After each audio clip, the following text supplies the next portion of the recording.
Test. If you guys want to have a seat, we'll get started in about 2 minutes here. I'll give you a couple extra minutes to have a chair, grab some coffee.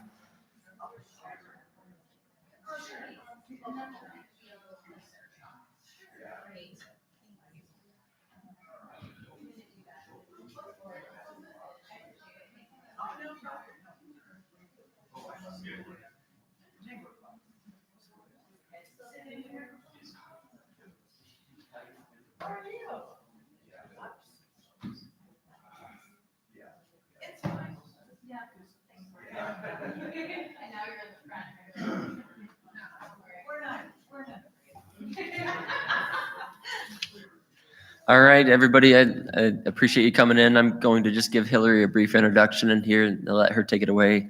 Hillary Shaw is joining us this morning from the Abbey Shelter. She's the executive director of the Abbey Shelter, the Flathead County service provider for victims and survivors of domestic and sexual violence. Hillary's experience in nonprofit management has spanned from youth to people with developmental disabilities to environmental education and ultimately to victim and trauma work with women and families. Hillary is an advocate for work-life balance amongst nonprofit professionals as well. And therefore, her 2 daughters, outdoor recreation, and husband are always more important than her work. But she wanted to make sure and clarify, not necessarily in that order. So with that, please help me welcome Hillary Shaw.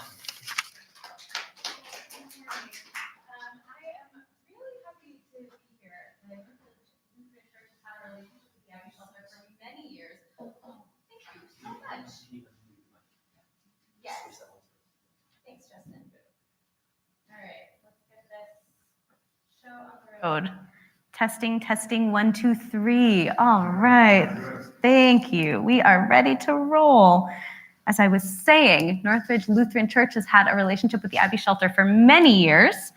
Our organization has been around since 1976.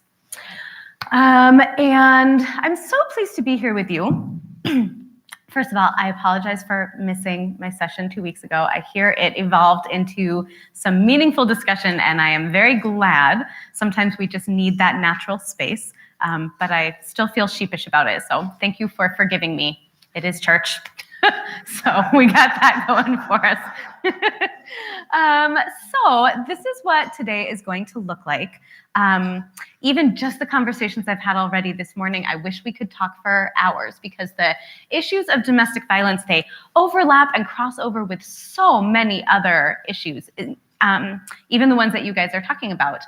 But we'll have to stay rather focused today. So we won't dive into conversations about mental health again, about homelessness again, about unmet community needs. We could go in so many directions, but really, I just want you to understand what the Abbey Shelter does and the people that we are serving. Those are our 2 goals today. But also, I do like to know a little bit about you and who you are and what you're eager to learn today. So we're just going to take a quick 5 to 10 minutes and we're going to go around the circle. And I will be careful not to say the lady in the red sweater because you're all wearing red sweaters. But if you could just tell me your name, and if there's one thing that you're hoping to gain from this conversation today, I would like to know what it is. So there may be a question that is personal to you or something from your experiences that you've witnessed, and there may be nothing at all. You may just say, I'm here to learn, and that is fine too. So I'll actually start with, it's Dan, right? Dan in the back? That's you, Dan. Yes, that's you, Dan. Hi, Dan. Yes. What effect has the COVID pandemic had on domestic violence? Yes, I would love to talk about that. It's made everything worse. There we go. We answered that question, right? But I'll get into that a little further. Thank you, Dan, and thank you for your years of service as volunteer extraordinaire in this community. Hi. Next to Dan. Oh, I'm Becky. Hi, Becky. Well, I've just heard a lot about Abbey Shelter Yeah. through the years. The name more than really had an explanation of what you do. Okay. Well, we can fix that one easily, but that's good. So thank you. Thanks, Becky. And right behind. I'm Sandy. Hi, Sandy. Again, would like to know a we can and do support that. Okay. There's meals, but is there more you need from them? Yes, that sounds great. Okay, thank you. Julie, do you want to go ahead? Hi. Yeah, just really eager to learn more. What we provide. Okay, and hi, Elsa, back there. Pastor Carol, would you like to share anything? I'm just interested in hearing about Abby Shelter Okay. and about volunteer opportunities. Okay, wonderful. Thank you, Carol. And then we'll just go right down the row. Go ahead, sir. Yep, that's you. I'm here to listen, learn, and support. Okay, thanks, Don. And Kathy, I'm interested in how you interface with law enforcement. Oh, I would love to talk about that. Thanks, Kathy. Diane, just general learning. Okay, great. Thanks, Diane. Sir? And Dick, it's just general understanding. Okay, great. Thank you. My name is Sherry, and I guess I'd be interested in what we could do within the political atmosphere of our community that would be beneficial to you guys. Okay. Are there county commissioners? You're just baiting, aren't you, Sherry? You got it. Okay, thank you. Thank you for asking. I'm Carol. Hi, Carol. I know all these good questions. Okay, great. Carl, I wondered just how pervasive spousal abuse and all the services you provide. Yes. How often that's needed. Okay, wonderful. Thank you, Carl. Hi. I'm Tracy, and supplied meals for the Abby Shelter, but I don't know a lot about it. Okay, great. Gosh, you guys, these questions are paving the way easily. Thanks, Tracy. Hi. No, the lady next to BJ. Yes, it's your turn. The lady in the red sweater. I'm ready. Hi, Betty. Thanks for coming. BJ, go ahead. It's been covered, my question. Okay, great, great. Justin, same thing. Yes. I'm Karen, and I've always used Abby Shelter as a referral source in my profession, so now I just want to know what you can do as volunteers. Okay, wonderful. And what was your profession? Nurse practitioner. Thank you, Karen. Yes, at Sunburst. Bum, ba, da, ba. Sorry. Yeah, I guess I'm just grateful that you're there. Oh, thanks, Bev. Me too. I guess I don't have any questions, but Okay. thankful that you can help a little bit. Yes. Yes, thank you. Okay, great. Thanks, Bev. And now, team in the front. Karen. Kara. That's helpful. Thank you. Because I already forgot who Karen is. Carol, Kara. Is there a Karen in this group? Karen, Kathy. Got it.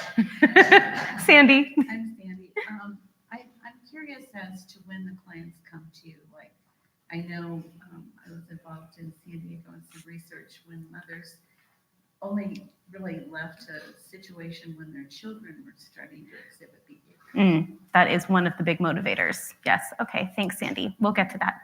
And Craig. Craig, just refocusing on my awareness of what a prevalent challenge domestic abuse of children and spouses Okay. can happen in both directions. Great. Okay. Thank you so much. All right, you guys, that was really helpful to me. Thank you. It's good to know that we're kind of all on the same page of where we want to go. So I'm going to start by giving you guys a definition of domestic violence that can really kind of encompass our conversation today. And for all the folks at home, I hope you can see and read my handwriting. So domestic violence is a pattern of behavior used to gain and maintain. And then we have these two big words. Well, they're not big, they're just 5 to 6 letters each, but they're significant that help us understand what domestic violence is all about. And they start with P and C. Does anyone have any guesses for what they are? Yes, winners. Good job. Who taught you guys that? Good work. Power and control over an intimate partner. So, for starters, I do want to talk about language a little bit because it is significant.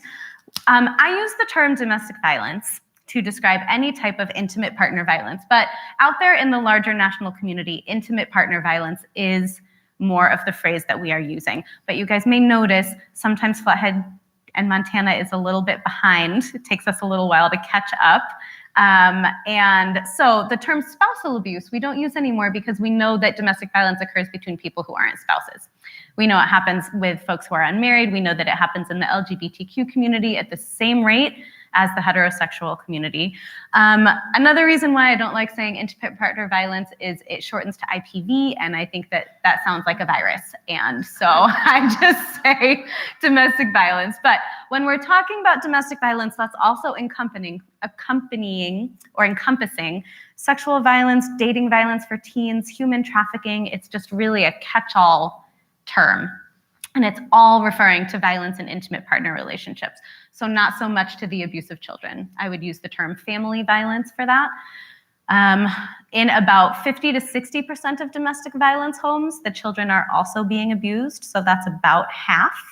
But this definition is important to me, that we start with this, and also that we really focus in on domestic violence being a behavior, being a patterned behavior, and really all revolving around that power and control.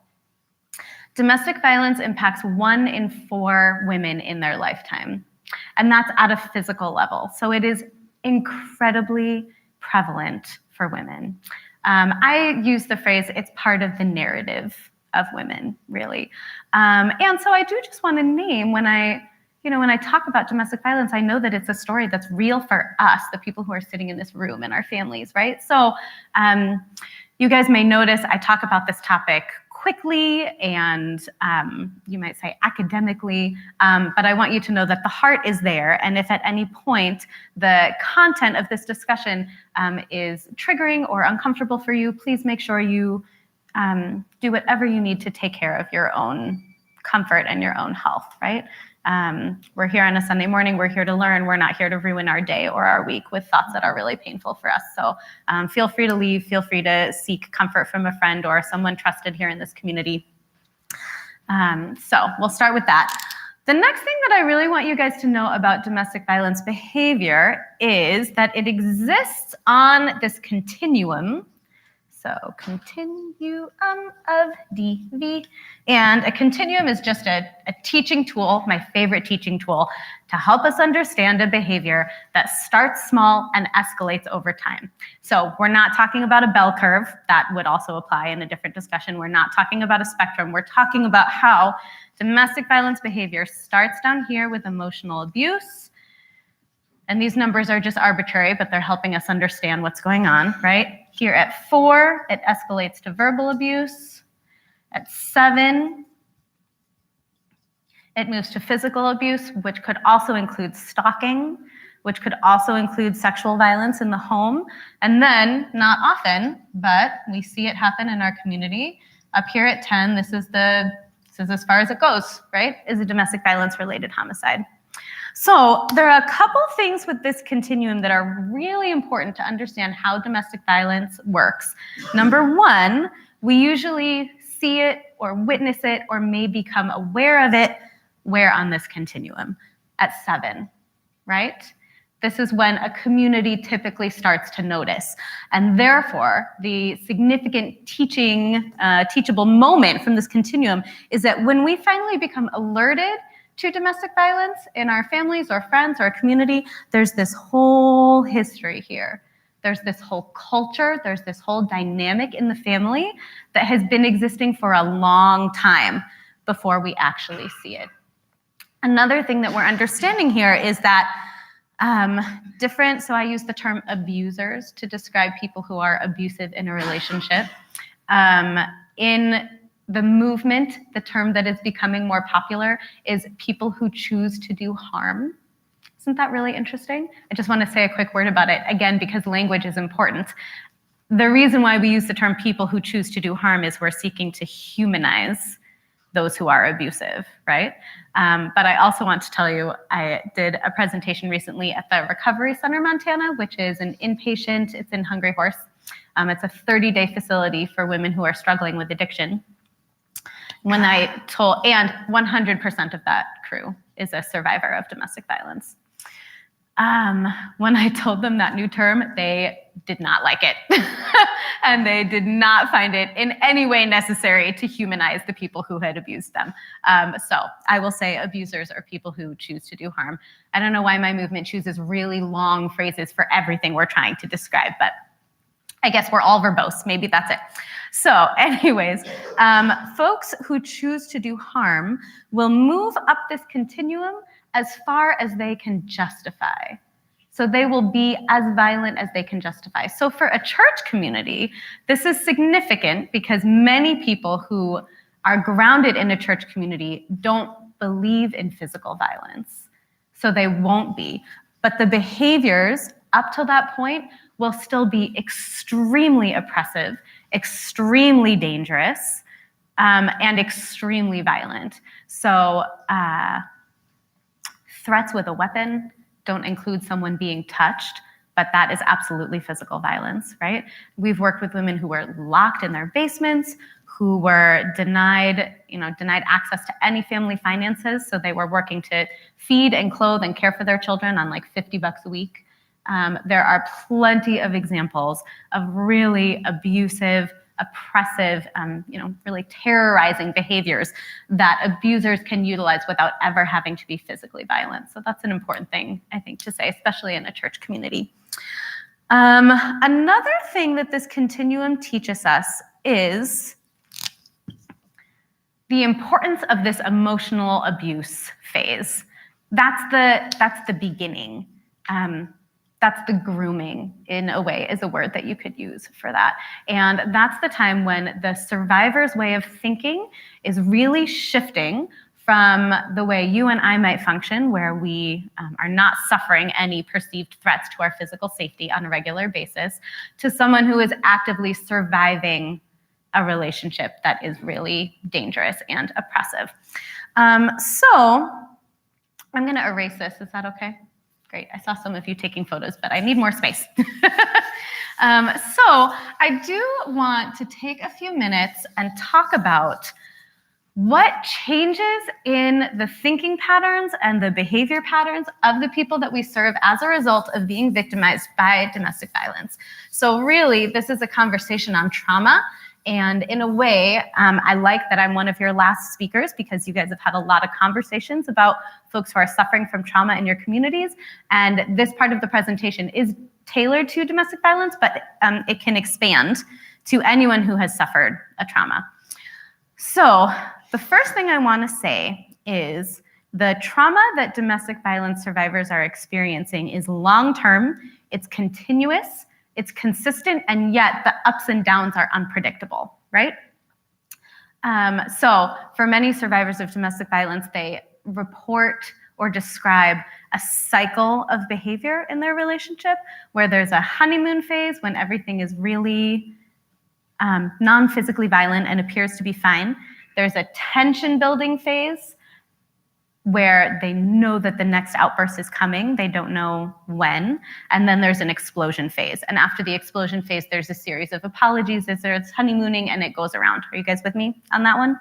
So that cycle will be consistent but unpredictable. You never know when the shift is going to happen, right? And living in that environment, living in an emotionally abusive environment where your freedom to be you is restricted. Are you guys with me on that one? If we had more time, I would make a big list of all the emotionally abusive behaviors that our clients are facing.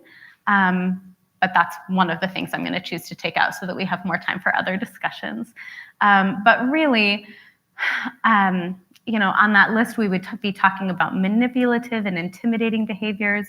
We would be talking about how abusers always seem to be able to spin the situation so that the victim is taking the heat for whatever is happening in that relationship. So we call that minimizing, denying, blaming, shaming, guilting, spinning, which means spinning the tables for whose fault it is. We would talk about all sorts of manipulative tools to avoid accountability. We would be talking about isolation and how one of the main tools of abusers is to cut their victim off from their support network, which will include their church community, which will include, one of the things that abusers do is they immediately take control of the narrative, right?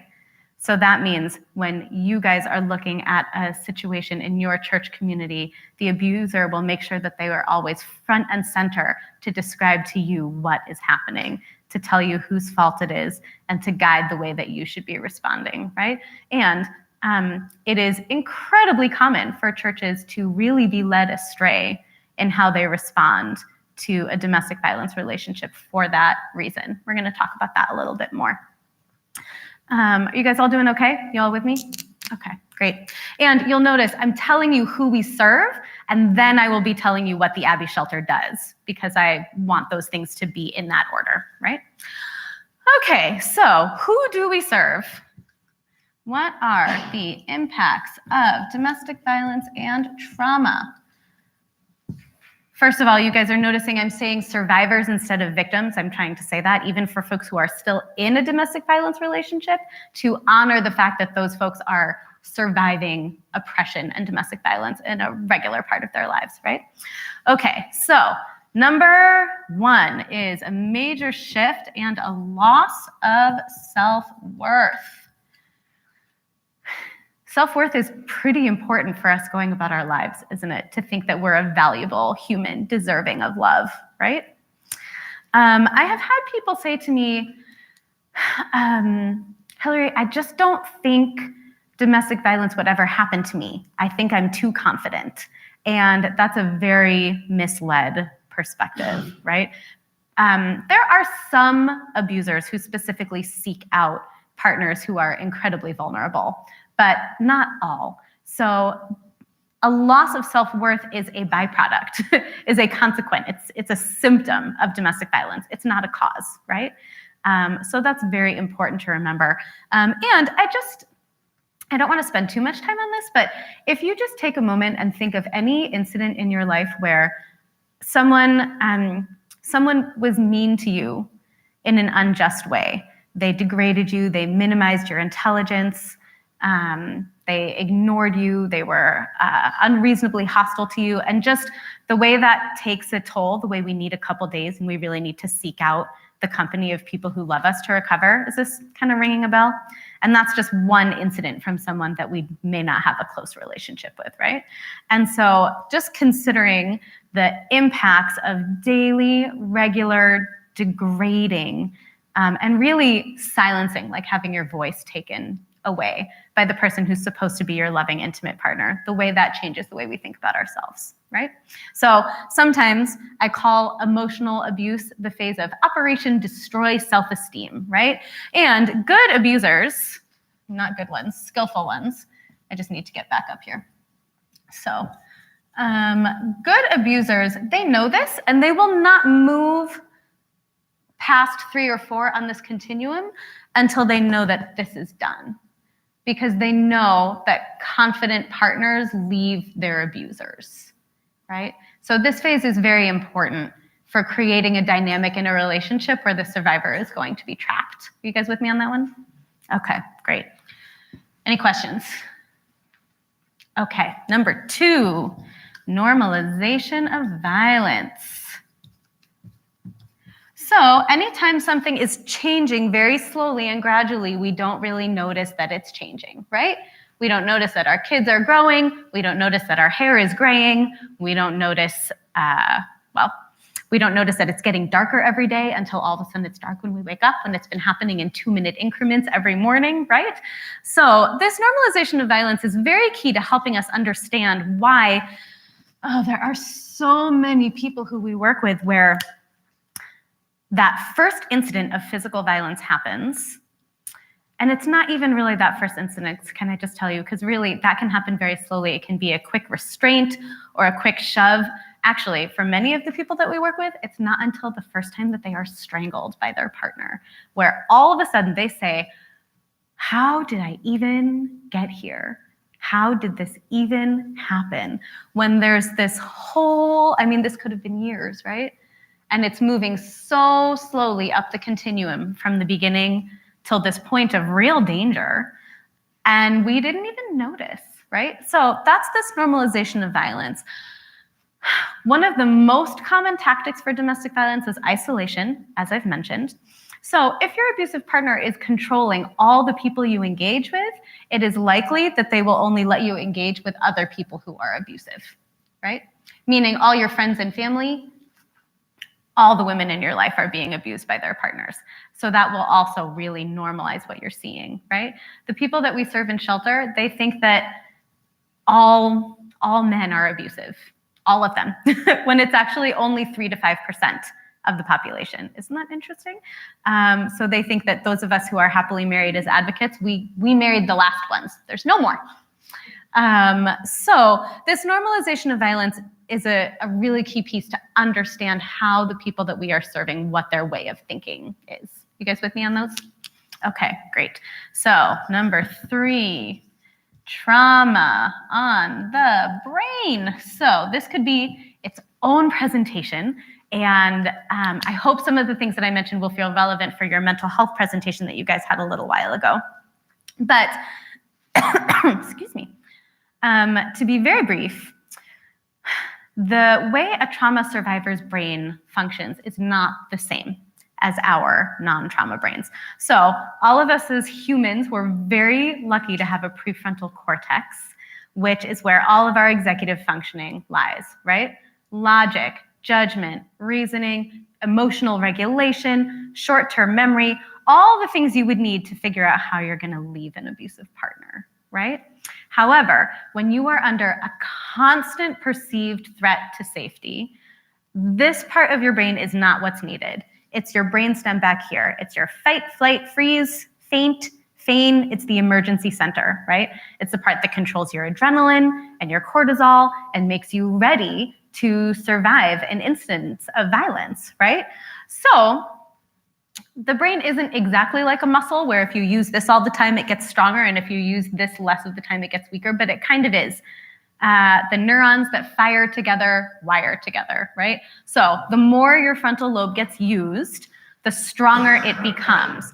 So what I'm telling you is the folks that we witness in trauma, that's not really who they are. And you guys understand what I'm talking about, right? Folks who are suffering from trauma, they're super agitated, they have trouble remembering details, their emotional regulation is very compromised, which will impact you in a great way if you're trying to support them, right?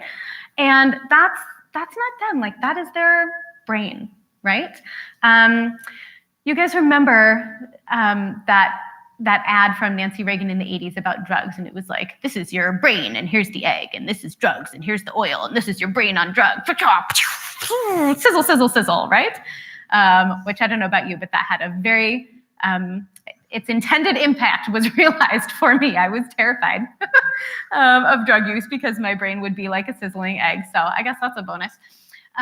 Anyways, the brains of the people that we are serving, their frontal lobes are not functioning the way that they want to, right? And in time, with safety and recovery, that will return. It's not a permanent loss, right? So trauma on the brain is really significant. This next idea is that of trauma bonding, which is basically the same as the Stockholm Syndrome. So when you are in a domestic violence relationship, it will be safer for you to align with your partner, to identify with your partner's cause, to be on your partner's team, right? So remember, for the Stockholm Syndrome, this is a bunch of hostages and they're, held by terrorists in the subway for days. And when they come out, they feel empathy for their hostage takers. They don't want them to be harmed. They can see their perspective a little bit more. They understand why the hostage takers did what they did, right? Are you guys with me? So for domestic violence, it is incredibly similar. And I want us to hear that this is a brain response. This is a safety measure. Keep your friends close and your enemies closer, right? So this number 4, it's good to talk about it with you, but take a moment and think about who really needs to hear about trauma bonding. It's law enforcement, right? And prosecutors. Who asked me about law enforcement? Yes, thank you, Kathy. Great. So it's so important for law enforcement to understand, and they do, when they show up at a domestic violence incident, the survivor is not going to be there and say, thank goodness you've come, take him away, right? That's That's not what happens. Usually, they are the fiercest advocate for their abusive partner, right? Which seems odd, but it's actually not odd at all. It's actually very reasonable as a safety measure, right? The other people who want me to talk about this all the time, this trauma bonding, is prosecutors. They want me to help juries understand why survivors don't want to testify against their partners in court, why survivors have lied for their partners to try and help them avoid accountability. Never mind that the survivors know the retaliation that will come to them if they betray their abusive partner, right? But this trauma bonding is very serious, and especially for us in providing services, we really need to remember that the people that we're serving, just because they're seeking our programs, doesn't mean that they're on our team for their own safety. It is most likely that they are still on their abuser's team. And again, that's a safety measure. It's an impact of domestic violence. It's a natural response from being isolated from all your other networks of support. Your abuser becomes your only person. And if you lose that person, you are alone. And our brains are designed to prevent us from being alone, right? So that trauma bonding is really significant. All right, number 5. There's only 6, so we're almost there. And what time is it? Oh, we're doing good. Okay, number 5 is social and economic isolation. As I've mentioned, abusers cut their survivors off from their support network so they have nowhere else to go, right? I want to name how significantly the church community fits into this one, right? And not just what happens, but a threat. So survivors will be afraid to leave their abusive relationship because they don't want to lose their church community, right? In the midst of, and I just want to name, what this is really about is abusers will turn the survivor's social network against them, right? So for many survivors, they've lost contact with friends and family as a result of their abuser's tactics, and they may have lost the trust of their church community. One of the easiest ways to utilize this for an abuser is to undermine the credibility of the survivor within the church community, right? And so what I'm saying is many of the people that we serve have suffered intense judgment, intense mistreatment within their church community because just a lack of understanding of what's going on, right? And as we all think about how to move forward and how to create safety for survivors, one of the things is creating a deep awareness within the church community for what domestic violence looks like, how abusers present, what that normal behavior is, so that we can pinpoint it and make sure that we are putting the support in the right places, right? And I say this knowing that I just hope that you're not hearing there's no blame, there's no judgment. This is really, if you want to think about it as a statistical observation, one of the places where survivors of domestic violence suffer the most is within their church community, as the whole community suffers from the manipulation of the abusive partner. You guys with me on that? Do you have any questions? It's a tough one.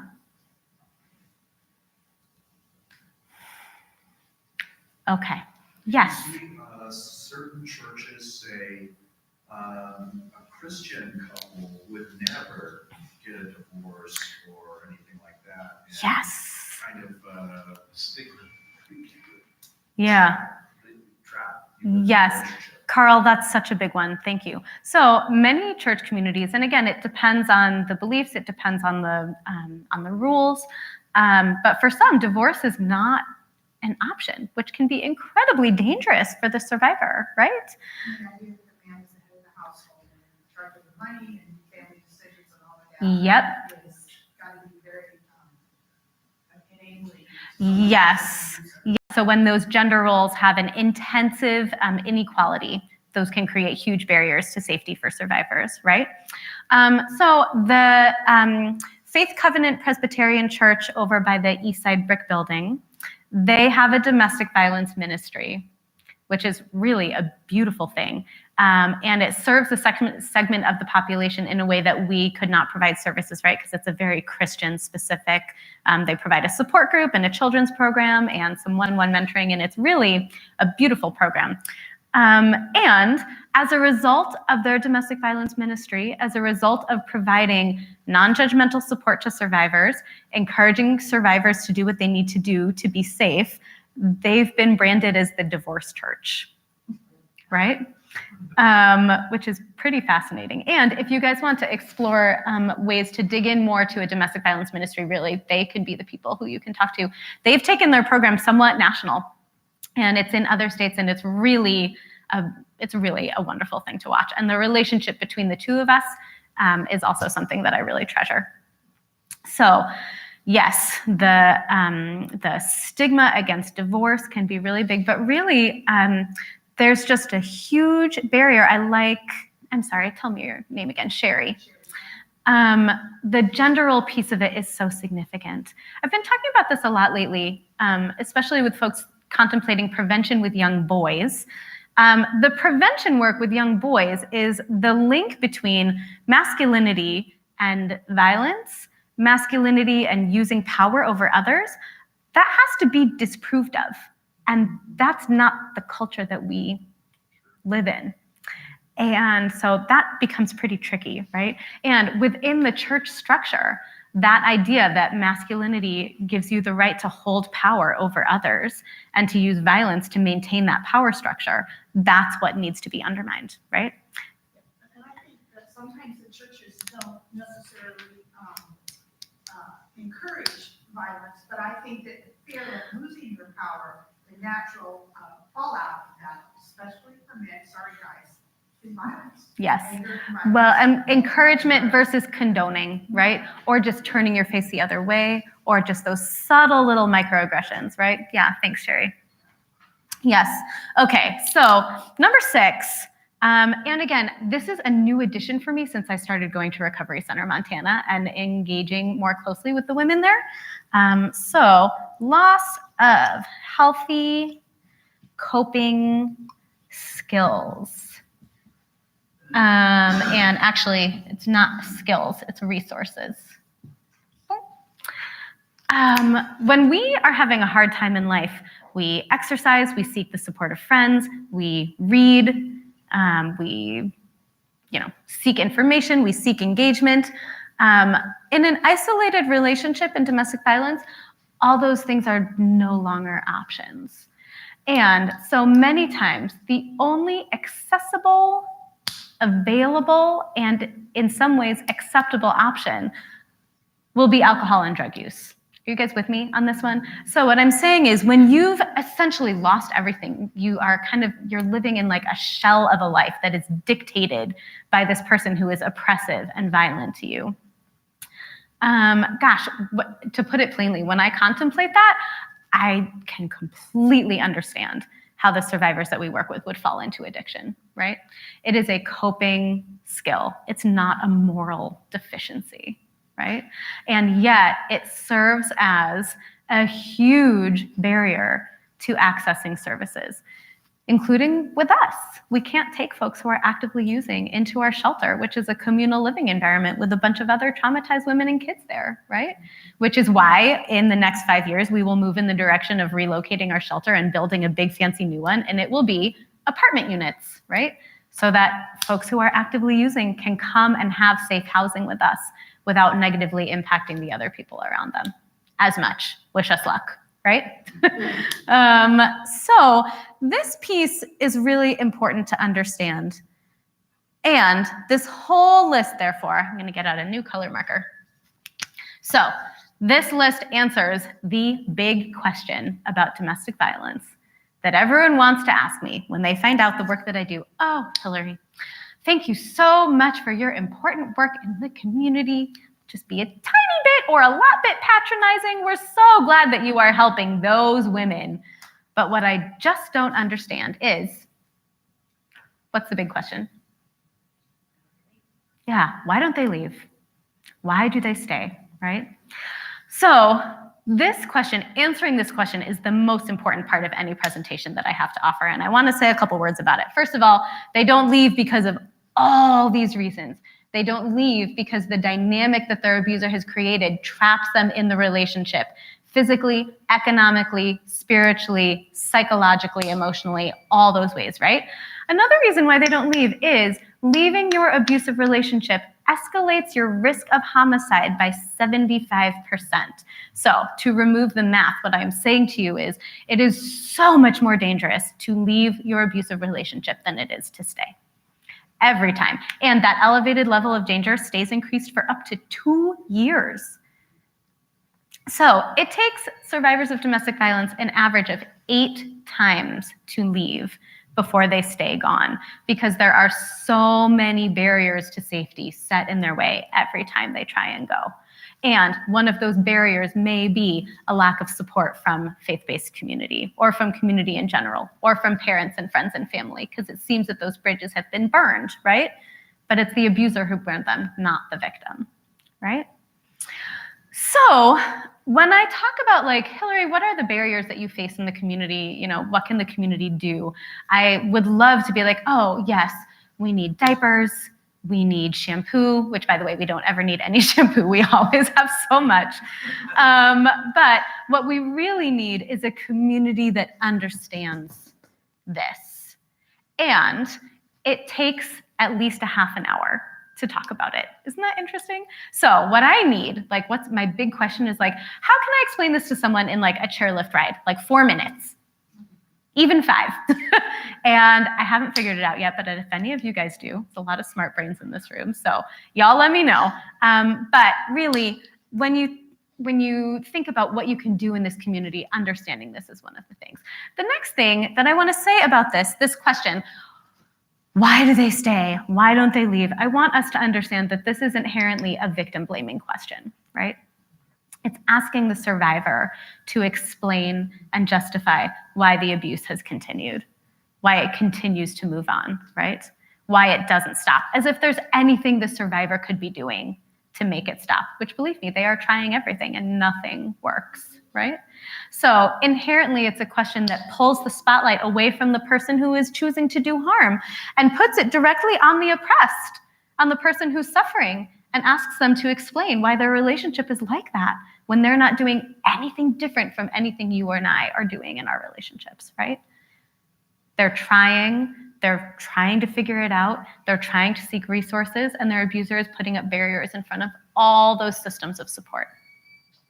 So, when we think about one thing we can take away from this presentation, what can I do to support domestic violence survivors in my community? What can I do to address this gross statistic of 1 in 4 women in my nation suffering physical violence from an intimate partner in their lifetime? One thing I can do is not ever ask that question again, right? And we can start that right now. Isn't that beautiful? Okay, so what is the Abbey Shelter doing to address all of this? We've all heard of the Abbey Shelter, which makes me happy, but what does the Abbey Shelter actually do? So we are your domestic and sexual violence service provider here in Flathead County. We are providing care and programming for folks who are suffering, have suffered from domestic violence related, I'll say, crimes. So how does the Abbey Shelter do that? Number 1, we have a 24-hour helpline, which I will tell you, have any of you guys ever tried to run a 24-hour helpline? Probably not. It is not an easy thing to run. So first of all, if you are contemplating how you can add a volunteer service into your life, keeping volunteers on this helpline is the number 1 most difficult thing that the Abbey Shelter has to do. And I would say, you know, serving as a volunteer on our helpline, it is hard heart work. But for many people who are the right match, it's very rewarding, and it's very loving. I love doing it. We use our cell phones. Imagine how cell phones change the way 24-hour helplines work. And so when you are a volunteer on the helpline, your volunteer work goes with you wherever you go with your cell phone. You can even go on vacation if you want to. And it's a really rewarding way to give back in a very, very hands-on way. So if any of you guys are interested, you can just go to our website and find the Get Involved page and fill out our volunteer form right there. And again, this is kind of one of our number one unmet needs in the community, is figuring out how to have more volunteers on this helpline. And we are doing better than any domestic violence shelter in the state at having a robust staff of volunteers, and still struggling. Isn't that interesting? Most organizations are having their staff do it, which we pretty much refuse to do. Because you guys heard, I'm an advocate for work-life balance, which you can't really do if you're on call on the weekends, right? Okay, so 24-hour helpline. Number 2, of course, we have our shelter. It's not 24 hours supervised. It's a 5-bedroom facility. It's a lovely spot. It is a communal living environment. And I also want you to hear that the people that we serve in shelter are less than 10% of our total population that we serve every year. And I also want you to hear that when domestic violence survivors nationally are polled as what their top needs are, less than 10% list shelter as a top need. Isn't that interesting? Because they have places to go. And it's way better if you can be housed within your social network and friends and family than being in a strange place, right? What that also means is that the people that we serve in shelter have the most co-occurring high-risk needs out of any of our programs. So if shelter is the smallest program that we're offering, what is the biggest? And it is court advocacy. So if you need an order of protection, if you're struggling with a parenting plan, which is the most prevalent way that abusers continue their abuse post-separation, is through parenting plans and custody and keeping folks tied up in that legal mess for a decade until their kids turn 18, basically, right? Navigating the judicial system, working with law enforcement, working with prosecutors, trying to find an attorney to advocate for your needs can be incredibly difficult and traumatizing, especially when you don't have an online frontal lobe, right? So our court advocates are a huge source of support in that arena. They walk alongside survivors throughout the whole process, and can make that just a little easier to navigate. And they serve about 500 people per year through court advocacy. Okay? All right, number 4, this will be relevant for you guys for your past discussions, is mental health support. So we have a really robust scholarship fund and a robust network of therapists that we have trained slightly, or that we know are more up to date on providing domestic violence related care. So anyone who's having trouble finding a therapist or lacks the ability to pay, we can provide support with that, because we know that mental health treatment and mental health care is so key to healing and recovery for folks who have escaped their abusive relationships, and can also be really key for folks who are in an abusive relationship and trying to safety plan and maneuver that escape. And number 5, we are out in the community doing education just like this. So for those of you who are wondering, what exactly does the Abbey Shelter do? These are kind of the 5 core spines of what we're doing, but really the term wraparound services would be relevant. We are trying to provide wraparound care and get folks connected to whatever community resource they need in order to seek safety. Well, our mission is safety, independence, and empowerment, right? Safety, independence, empowerment, recovery from their abusive relationship. So I think we're kind of moving towards wrap-up time. Do I go until 9:30 or until 9:25? 5 more minutes. All right, let's do some questions. And I think there are some other questions from folks that I haven't gotten to. So Sherry, go ahead. I'm just curious how the closing down of neighbors and is going to affect your ability to provide services. Thank you for asking that, Sherry. I think we're going to be fine. It's a loss of another resource.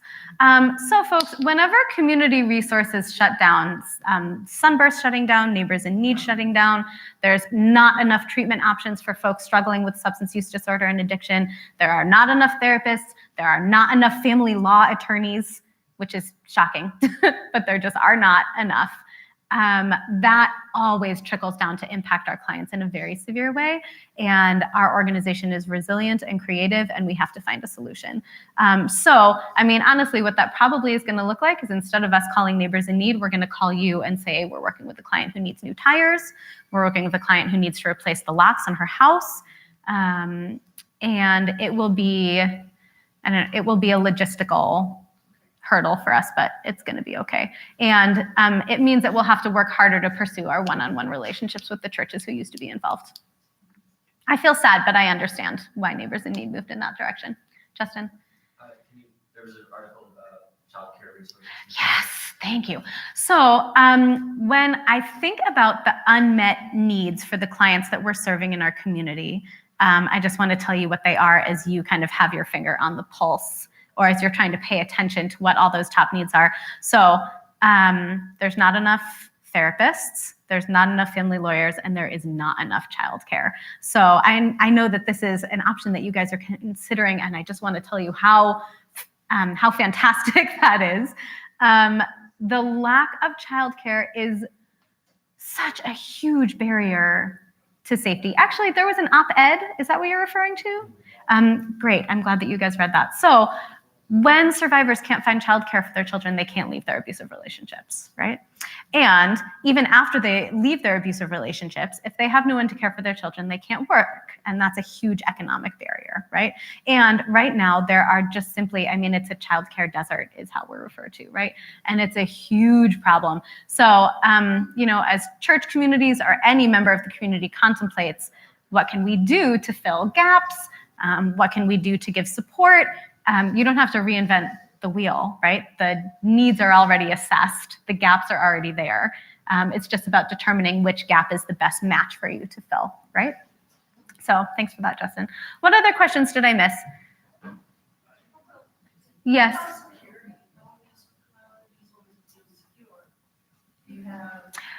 Yeah. No. Thank you for asking that. So folks, our shelter is confidentially located. Many people know where it is.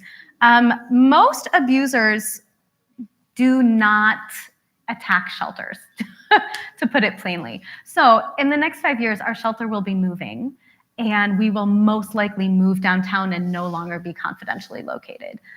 So if you do that, you need to be located close to law enforcement, which is a priority for us. Secure, not secret is the idea there, right? And when your shelter moves out of confidentiality, it communicates to the whole community that the responsibility of protection lies with all of us, right? And with that comes understanding of what the issues are, right? So most abuse occurs behind closed doors because they don't want anyone to see it, which is why most abusers can't justify attacking a shelter, right? So they'll use lots of other tactics. So the security piece is interesting. And also when we looked at that continuum, we also acknowledged that most abusers don't move all the way up here. So that's another way, that's another reason why having your shelter doesn't need to be a fortress, is what I'm saying. Craig? Yeah, one of the things that you have to talk about is the children who are in these relationships.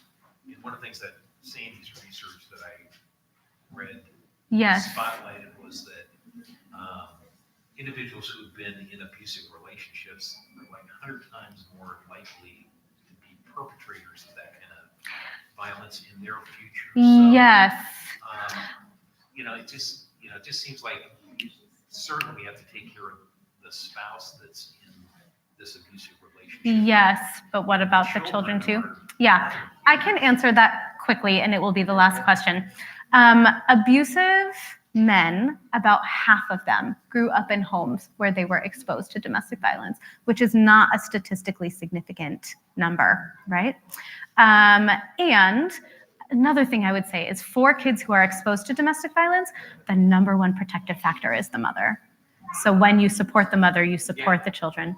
And then again, when kids grow up in a culture that doesn't disprove of that link between masculinity and violence, that's another way that we can contribute to that, right? Talking about kids is a whole other presentation. You can bring me back for that one. All right, folks, it's time for church. Thank you. I really appreciate coming. Please feel free to contact me through our website or through Justin. I'd love to continue the conversation if you like. Thanks for coming, guys. Yeah, thanks everyone. Thanks, Justin. All right. Oh, thank you. It's a wonderful group to chat with. There's so much to talk about.